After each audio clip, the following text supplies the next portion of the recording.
O estandar passeia pelo bazar de Amol com suas sedas e joias, uma expressão entediada estampada no rosto. 4 guardas enormes o acompanham, cada um com um Shamshir mortal embainhado no cinto. É o ano de 1098. A Pérsia está fragmentada. Senhores da guerra, bandidos e facções rivais se enfrentam enquanto cruzados travam guerra ao longe. Mas a vida continua. Só um tolo ou louco acreditaria poder se aproximar do líder da província. Mesmo assim, um mendigo de velhos mantos cinzentos tenta. Ele se aproxima do estandar com as mãos estendidas, mas é empurrado por um dos guardas. Ao pedir caridade, um deles cospe nele. O estandar revira os olhos para um vendedor baixo e corpulento quando isso acontece. Quando os guardas desviam o olhar, o mendigo mancando tira o manto, revelando um jovem de no máximo 25 anos. Ele usa túnica branca brilhante e faixa carmesim amarrada por cima. Ele salta em direção ao estandar, com uma velocidade quase sobrenatural. No mesmo movimento, desembainha um card, uma longa lâmina reta com um cabo feito de osso. O estandar nem tem tempo de se virar antes que a lâmina de 25 centímetros do card seja cravada em seu pescoço, cortando tendões e rompendo artérias. Um jato de sangue rubi e fumegante jorra e respinga na seda roxa que o comerciante tentava vender instantes atrás. O assassino puxa a lâmina para fora e a enfia de volta, abrindo um novo buraco irregular na pele macia do estandar. Ele apunhala de novo e de novo. Sua túnica branca se encharca de carmesim enquanto os guardas sacam os Shamshirs e avançam. O mercado mergulha no caos. Clientes e mercadores gritam enquanto fogem em todas as direções. Alguns são pisoteados até a morte sob os pés dos outros. Ainda assim, o assassino não reage. Ele não tenta fugir. A única coisa que ele sente é um foco total e completo. Ele deixa o cartão cair no chão ao lado do corpo trêmulo do estandar. Enquanto as Shamshirs rasgam sua carne e osso, e ele desaba em uma poça crescente do próprio sangue, ele apenas olha para o teto e ri. Ele vê a luz entrando pelas janelas lá em cima. Um sorriso satisfeito surge em seu rosto. É quase como se ele já pudesse ver o paraíso. Este é o caminho dos Hashashin, membros de uma sociedade secreta na Pérsia medieval, e alguns dos assassinos mais famosos e temidos de toda a história da humanidade. Você está prestes a iniciar sua nova vida como um deles. Sua jornada nesse mundo sombrio da morte começa nas ruas perigosas de Hamadan, uma das cidades mais antigas da Pérsia. Você vive com dificuldade como trabalhador itinerante, fazendo bicos para conseguir, na maior parte do tempo, ao menos uma refeição por dia. Você usa trapos e costuma ser enxotado pelos guardas se permanecer muito nas áreas ricas do assentamento. Os dias são escaldantes, ainda mais quando você trabalha até o limite com suas mãos calejadas e dedos cheios de bolhas. As noites em que você dorme nas ruas são geladas. Às vezes você perde o sono com o barulho dos próprios dentes batendo. Seu interminável carrossel de chefes te trata como se você fosse pior do que lixo. Você é espancado e xingado pelos capatazes por não fazer seu trabalho rápido o suficiente, e isso é usado como desculpa para descontar o pouco salário que você realmente recebe. Pela manhã você atende ao chamado para a oração e se prostra voltado para Meca. Toda vez, você silenciosamente suplica a Alá por uma saída dessa vida terrível em que se encontrou. Da fome que corrói seu estômago, da poeira e areia que ressecam sua garganta, das surras e da falta de respeito, do tédio interminável de dormir toda noite apenas para acordar e passar por tudo de novo. Mais do que tudo, você quer um sentido para a vida, um chamado que lhe dê uma resposta digna para a pergunta: por que eu existo? Um dia, enquanto você vagueia pelas ruas, sua atenção é atraída por um pregador de rua, espalhando a palavra do Alcorão para um pequeno grupo de fiéis. Pelo discurso dele, você percebe que ele é um seguidor do ismailismo Nazari, uma seita secreta do Islã xiita, que acredita que seu imã vivo é o representante absoluto e divinamente guiado de Alá na Terra. Ele foi escolhido por Alá para ser o Mahdi, o bem-guiado, aquele que vai liderar os fiéis, reformar o Islã e trazer justiça e igualdade nos dias de hoje. Justiça e igualdade, você pensa, você realmente poderia usar um pouco disso agora. Você ouve as palavras do pregador antes que ele pegue uma cesta escondida atrás dele e comece a distribuir pão para você e para os outros. Isso faz parte do zakat, um dos 5 pilares do Islã, que é o dever religioso de fazer caridade aos necessitados. Você não quer recusar. Devora o pão e bebe a água que ele oferece. Deve ser a satisfação disso, mas logo você sente seu corpo pesado, entorpecido e lento. E então você perde a consciência. Quanto tempo se passou? Você nem imagina, mas o sol atravessa suas pálpebras. Você as abre e vê que está deitado em algo que parece ser uma pilha de almofadas de seda caras. Belas mulheres surgem ao seu redor, carregando pratos de carnes exóticas, frutas e jarros de leite e mel. É um lugar além de toda imaginação mortal. O que está acontecendo? Você pergunta. Isso é algum tipo de sonho? As mulheres olham umas para as outras e soltam risadinhas. Não é um sonho, diz uma delas. Sua alma deixou o corpo naquele beco. Isto é o paraíso, a personificação da graça de Alá. Aqui todas as suas necessidades, todos os seus desejos serão atendidos. Você mal acredita, Alá deve ter ouvido suas orações e as atendido. Antes que você questione se isso é bom demais para ser verdade, as mulheres já o cercam. Elas te alimentam com uvas do cacho, oferecem carnes nobres que você jamais poderia pagar em vida e servem bebidas à vontade. Cada um dos seus sentidos parece aguçado, as paisagens são mais belas, a comida, os aromas e o toque são todos muito mais prazerosos. Deve ser assim que é ser uma alma pura, privada de um corpo terreno. Em nenhum momento você considera que toda essa sensação aguçada é na verdade devido às enormes quantidades de ópio e haxixe agora circulando pelo seu sangue. Dias e noites se misturam, e você não liga para o tempo. Essa é a melhor sensação que você já sentiu na vida. Mas depois da euforia, vem a queda. Na terceira noite você deita a cabeça nos travesseiros, cercado pelas belas donzelas que te adoram. Mas quando você acorda, está em um chão de pedra fria. Sua visão está turva e sua cabeça lateja com a ressaca da mistura química que corria pelas suas veias. E nessa escuridão está o grão-mestre, Hassan al-Sabah, parecendo tão imponente e poderoso quanto o próprio Alá. Você já ouviu as lendas locais, quase todo mundo na região já ouviu. Para seus seguidores e para a ordem dos Hashashin, ele é equivalente ao Mahdi.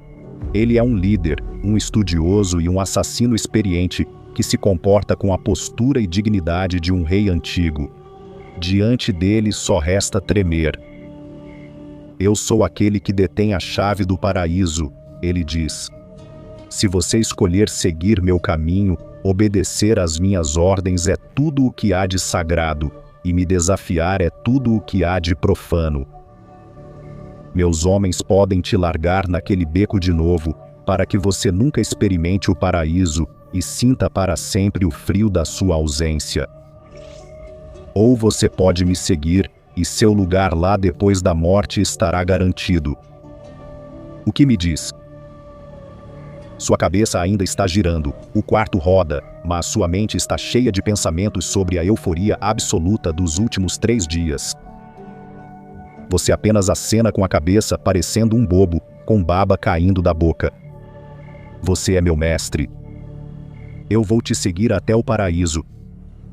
Hazani sorri. E assim sua nova vida como membro dos Hashashin começou. Você é um dos muitos jovens pobres tirados das ruas e levados para o vale privado, escondido nas profundezas da fortaleza de Alamut. Um lugar que, para algum camponês infeliz e faminto, realmente pareceria um vislumbre do paraíso. Vocês nem imaginam como são manipulados, mas se soubessem, talvez não aceitassem o treinamento tão facilmente. Suas roupas são tiradas e seu nome não existe mais. Você recebe o uniforme dos Hashashin, uma túnica branca simples com algum elemento vermelho, como um ferimento cortando a pele pálida como a neve. Para você é uma faixa que vai do seu ombro até o quadril oposto. Para outros são luvas, botas ou um chapéu.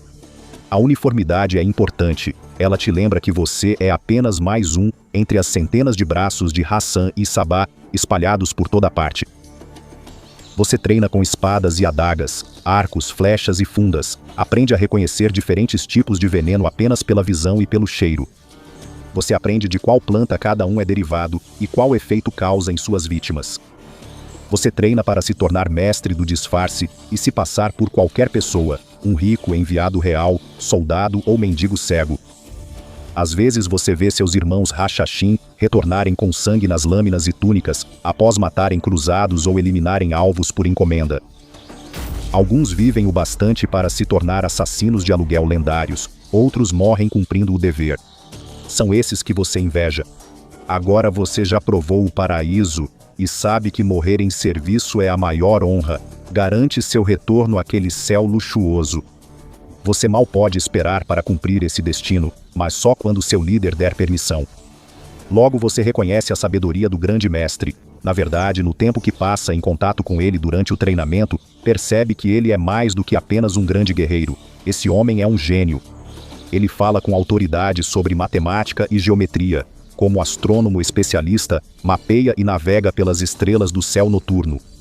Ele fala vários idiomas e é um estudioso atento de religião e filosofia.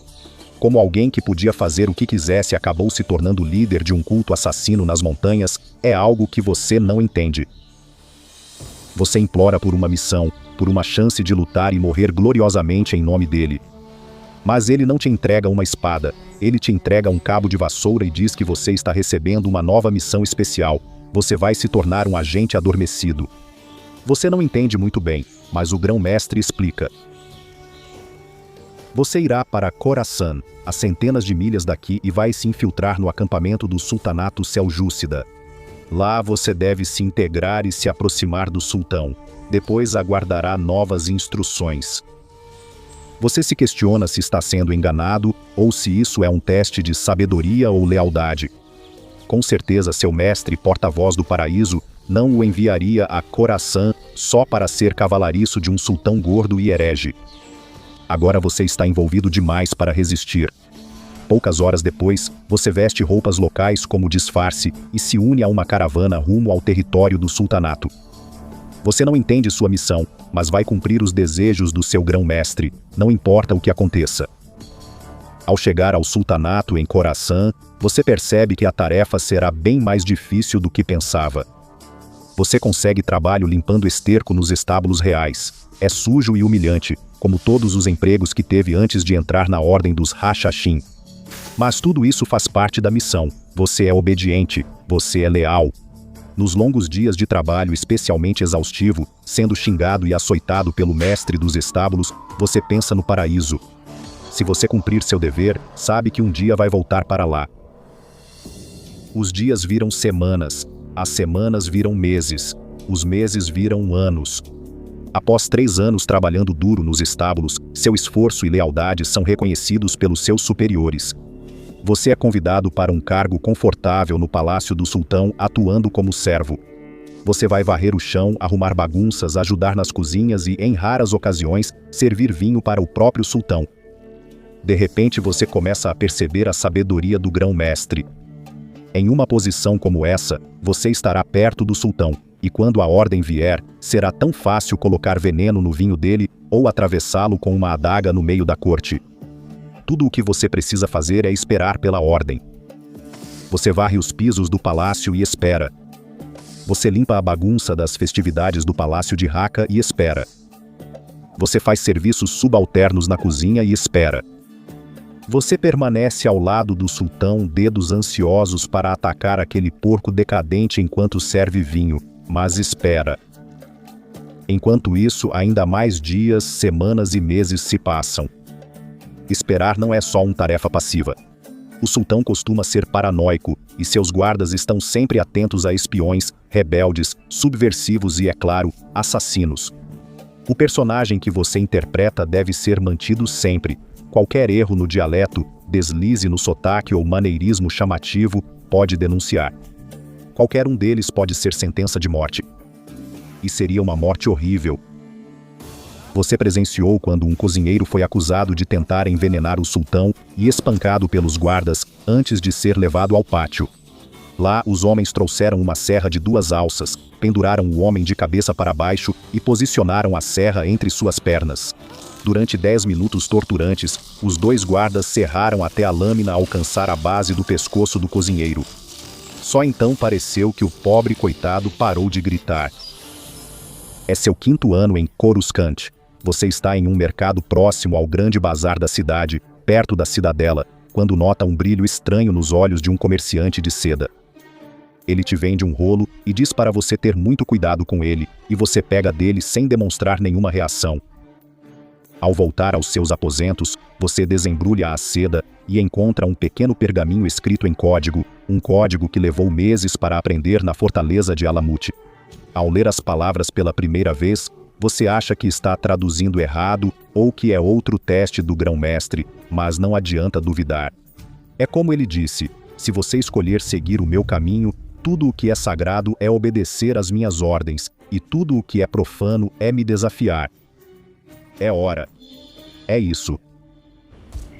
Quando a noite cai, você se esgueira pelo palácio. Durante sua estadia aqui, aprendeu cada detalhe, atalho e corredor escondido do edifício. Você decorou as rotas de todos os guardas. Não é nenhum esforço passar por eles depois de 5 anos de espera, e não demora para você se esgueirar até os aposentos do sultão, onde ele dorme, embriagado de vinho, completamente e totalmente indefeso. Você enfia a mão nas suas vestes e puxa uma adaga com um pequeno pedaço de papel amarrado ao cabo. A lâmina está coberta com um veneno que daria a qualquer um uma morte dolorosa, se ao menos perfurasse a pele. Você levanta a adaga no ar acima do sultão adormecido e a crava no chão ao lado do rosto dele. Em seguida você sai em silêncio do quarto do palácio e quando o sultão acorda, já deixou Coruscant. A missão não era matar o sultão naquela noite, mas ele quase desmaia ao ver a lâmina. O bilhete amarrado ao cabo da adaga diz: temos olhos e mãos em todos os lugares.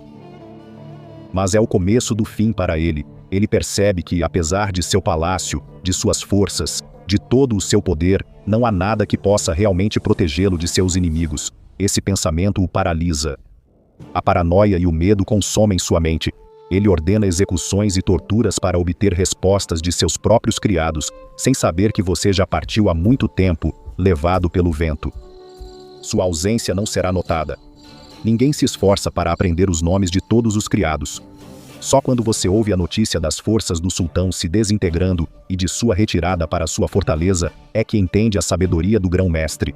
Se ele apenas matasse o sultão em sua cama, o filho, movido por vingança, assumiria o poder e provavelmente enviaria todas as forças para a guerra. Dessa forma, o terror do sultão é sua própria ruína.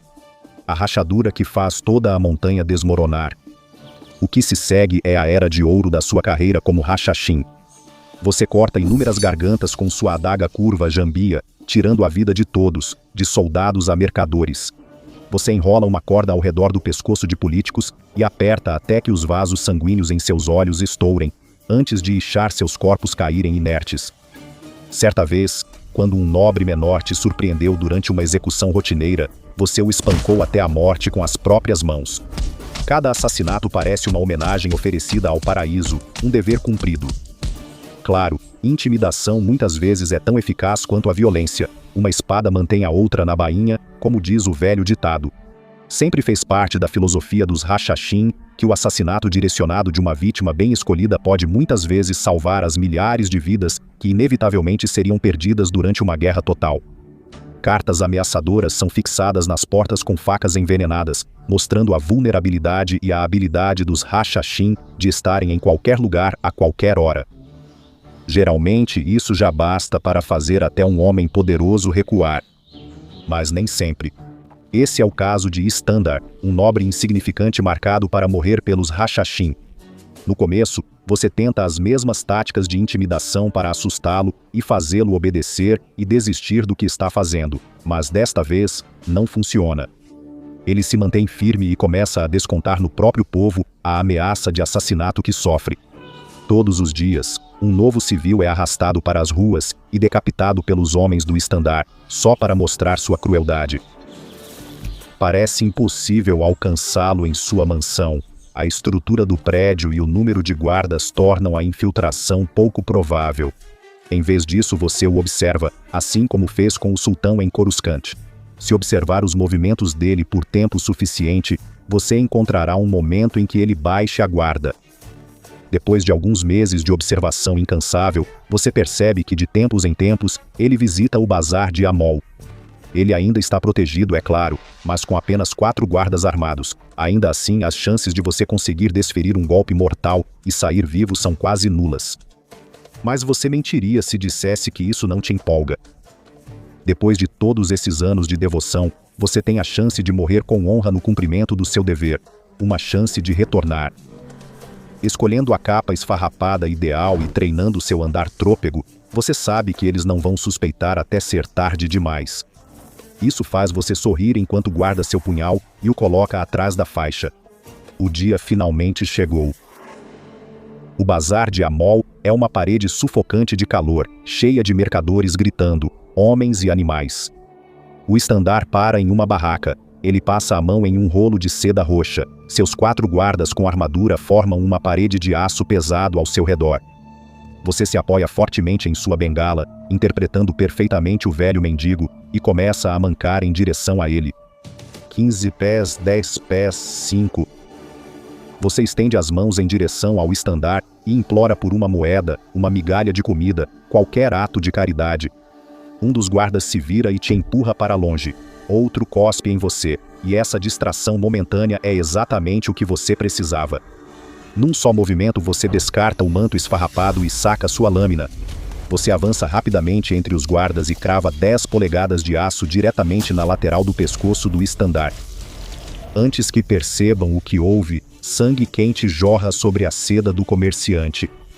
Você puxa a lâmina, fazendo um buraco irregular na pele, e a enfia de volta.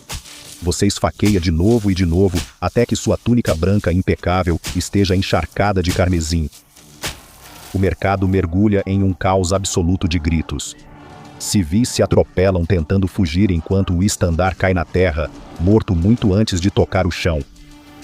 Você não tenta fugir. Em vez disso, você simplesmente abre a mão, sua lâmina ensanguentada caindo nas pedras ao lado do corpo dele. Os 4 guardas todos puxam seus pesados cimitarras das bainhas e avançam sobre você, o aço deles descendo para rasgar sua carne e ossos. Mas você não grita. Enquanto seu corpo é violentamente despedaçado, a agonia é instantaneamente lavada por uma onda de memórias. Você sente o cheiro das carnes assadas, você prova o doce, doce vinho. A luz dourada do jardim de Alamut envolve completamente sua mente. Paraíso, finalmente. Histórias sobre o assassinato violento de Istandar no bazar de Amol logo se espalham como um conto de fadas distorcido.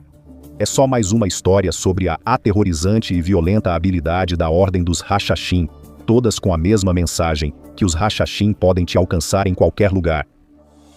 Reis e sultões passam a usar cota de malha sob as vestes, temendo que um assassino de túnica branca surja das sombras e os apunhale até a morte. Seus guardas os cercam enquanto dormem. Alguns contam com 2 ou 3 provadores de veneno, que conferem cada mordida várias vezes. E todo esse terror é excelente para os negócios. A liderança da organização muda de mãos à medida que os antigos líderes morrem, mas o grupo só cresce com o tempo. Novas fortalezas surgem nas montanhas da Pérsia e Síria, enquanto mais pessoas fazem sua peregrinação para se juntar ao lendário grupo de assassinos. A reputação de assassinos que eliminam alvos específicos atraiu clientes de todo o Oriente Médio, dispostos a pagar grandes quantias para que a sombria Irmandade eliminasse vítimas escolhidas por eles. Por mais de um século a partir daqui parecem imparáveis. Enquanto os Hashashin têm talento para o assassinato, outro grupo ainda mais brutal na guerra já está a caminho. Ao longo das décadas, o avanço dos exércitos mongóis provou ser impossível de deter. O Grão-Khan Monke ordenou uma ofensiva contra os Nizari, o povo do território dos Hashashin, e em 1253 a campanha se intensifica. Todas as táticas habituais dos Hashashin parecem inúteis contra os mongóis. Se um general é morto, ele é logo substituído e os exércitos seguem avançando. Tentativas de semear medo, dúvida e intimidação caem em ouvidos moucos. Para os mongóis, ameaças não são nada diante da força. Em 1256, a orgulhosa rede dos Hashashin havia colapsado completamente, enquanto os exércitos mongóis massacravam todos os associados a eles. É a prova de mais uma verdade cósmica sombria, porém duradoura. Quem escolhe viver pela espada, eventualmente acabará morrendo pela espada também. Se algum dos Hashashin chegou ao lugar que mais cobiçavam, é uma pergunta que só nós podemos fazer e que só eles podem responder. Para um pequeno grupo em um único canto do mundo, não há como negar que os Hashashin gravaram seu nome na carne da história. Mas quantas dessas lendas são verdadeiras? Eles realmente jogariam suas vidas fora por ordem de seu imã? As histórias sobre sua velocidade, furtividade e devoção feroz à sua ordem eram reais ou invenções de inimigos atônitos? Os jardins paradisíacos associados ao uso de drogas e aquelas roupas icônicas brancas e vermelhas foram uma realidade histórica? Ou talvez tudo fosse apenas uma campanha de marketing dos Hashashin e exageros das gerações seguintes? Ou talvez seja tudo real, cada detalhe sangrento e brutal. Você teria conseguido sobreviver como um Hashashin? Comente e descubra se você sobreviveria à provação sangrenta de um guerreiro espartano, clicando no vídeo na tela agora.